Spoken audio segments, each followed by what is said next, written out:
Hello friends, welcome back to our YouTube channel. आज की इस वीडियो में बात करने वाला है क्लास 11 की हिस्ट्री, जो आपका चैप्टर नंबर दूसरा है, लेखन कला और शहरी जीवन। इस चैप्टर में हम लोग पढ़ने वाले हैं मेसोपोटामिया की सभ्यता। तो चलिए क्वेश्चन आंसर स्टार्ट करते हैं। देखिए, आपका जो फर्स्ट क्वेश्चन पूछा जा रहा है यहाँ पे कि मेसोपोटामिया नाम किस भाषा से संबंधित है। तो किस भाषा से संबंधित है? यूनानी। मेसोपोटामिया जो नाम है वो किस भाषा से संबंधित है? तो यूनानी। ठीक है, चलिए नेक्स्ट क्वेश्चन देख लेते हैं। मेसोपोटामिया नाम यूनानी भाषा के किन दो शब्दों से मिलकर बना है? तो मेसोस और पोटेमोस। ठीक है, चलिए आपका अगला प्रश्न है यहाँ पे, मेसोपोटामिया का क्षेत्र वर्तमान कौन सा गणराज्य का हिस्सा है? जो मेसोपोटामिया का जो क्षेत्र है वर्तमान में कौन सा गणराज्य का हिस्सा है? तो इराक। इराक का हिस्सा है। ठीक है, चलिए अगला प्रश्न देख लेते हैं यहाँ पे, मेसोपोटामिया की सभ्यता क्यों प्रसिद्ध थी? तो जो मेसोपोटामिया की सभ्यता थी वो क्यों प्रसिद्ध थी? तो यहाँ पे शहरी जीवन, समृद्ध साहित्य, गणित और खगोलीय विद्या के लिए यहाँ पे जो मेसोपोटामिया की सभ्यता थी वो प्रसिद्ध था। ठीक है, चलिए आपका अगला प्रश्न देख लेते हैं यहाँ पे, 5 नंबर का प्रश्न, मेसोपोटामिया में किन दो नदियों के बीच उपजाऊ क्षेत्र था? मेसोपोटामिया में किन दो नदियों के बीच उपजाऊ क्षेत्र था? तो दजला और फ्रात। जो आपका आंसर हो जाएगा, क्या हो जाएगा? दजला और फ्रात।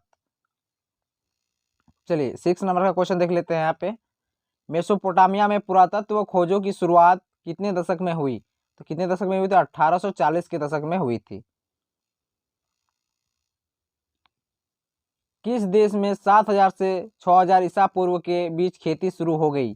ठीक है, किस देश में, यहाँ पे पूछा रहा कि किस देश में 7000 से 6000 ईसा पूर्व के बीच खेती शुरू हो गई थी? तो इराक में हुई। कहाँ हुआ था? इराक में। कांसा तांबा डैश से मिलकर बनता है। जो कांसा और तांबा है वो किससे मिलकर बनता है? तो वो आपका जो हो जाएगा रांगा, यानी टीन। टीन से मिलकर बनता है। ठीक है, चलिए आपका जो अगला प्रश्न देख लेते हैं, मेसोपोटामिया में किस चीज का अभाव था, यानी कमी था? देखिए, जो मेसोपोटामिया में जो कमी था वो किस चीज का था? तो खनिज संसाधन का। खनिज संसाधन बाहर से निर्यात होता था, मतलब यहाँ पे आता था मेसोपोटामिया में। और यहाँ पे जो यहाँ से लेके जाया जाता था वो, जैसे कि कपड़े वगैरह लेके यहाँ से जाया जाता था। ठीक है, मेसोपोटामिया के।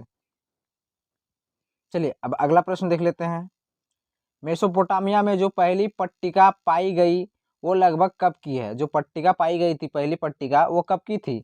तो 3200 ईसा पूर्व, यानी 3200 ईसा पूर्व की थी वो। ठीक है, चलिए आपका जो अगला प्रश्न देख लेते हैं यहाँ पे, मेसोपोटामिया के लोग किस पट्टिका के ऊपर लिखा करते थे? तो मिट्टी के पट्टिका पर।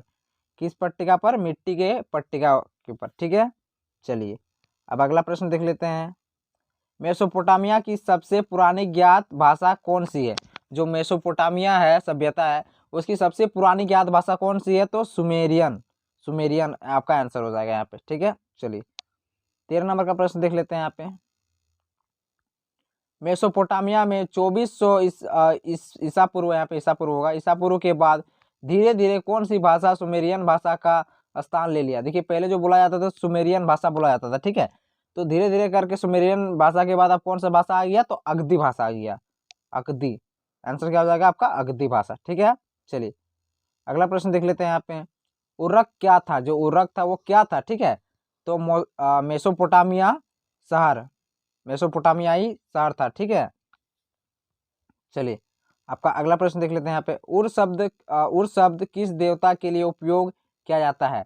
जो उर शब्द है वो किस देवता के लिए उपयोग किया जाता है? तो चंद्रदेव। जो आपका आंसर हो जाएगा चंद्रदेव। चंद्रदेव देवता के लिए उर शब्द का प्रयोग किया जाता है या उपयोग किया जाता है। चलिए आपका जो अगला प्रश्न है यहाँ पे 16 नंबर का, प्रेम और युद्ध के देवी किसे माना जाता था? प्रेम और युद्ध, ठीक है, तो यहाँ पे प्रेम भी बोला जा रहा है और युद्ध भी बोला जा रहा है, तो प्रेम और युद्ध की देवी किसे माना जाता है? तो इन्ना।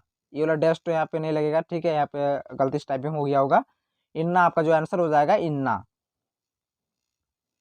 चलिए जो 17 नंबर का प्रश्न है, 2000 ईसा पूर्व के बाद मारी नगर के रूप में कौन सा नगर खूब फला फूला? ठीक है, 2000 ईसा पूर्व के बाद जो मारी नगर है के रूप में कौन सा नगर खूब फूला फला? तो आपका जो आंसर हो जाएगा शाही राजधानी।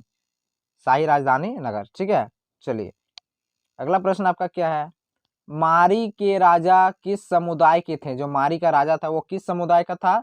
तो एमोराइट। एमोराइट समुदाय का। जो आपका आंसर हो जाएगा एमोराइट हो जाएगा।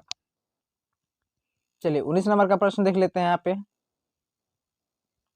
मेसोपोटामिया की दुनिया को सबसे बड़ी देन क्या है? जो मेसोपोटामिया है कि दुनिया की सबसे बड़ी देन क्या है? तो गणित की विद्वतापूर्ण परंपरा और कालगणना। चलिए आज का आखिरी प्रश्न देख लेते हैं। जो आपका आखिरी प्रश्न क्या पूछा जा रहा है यहाँ पे, परिवहन का सबसे सरल तरीका क्या होता है? जो परिवहन का जो सबसे सरल तरीका होता है वो जल मार्ग होता है।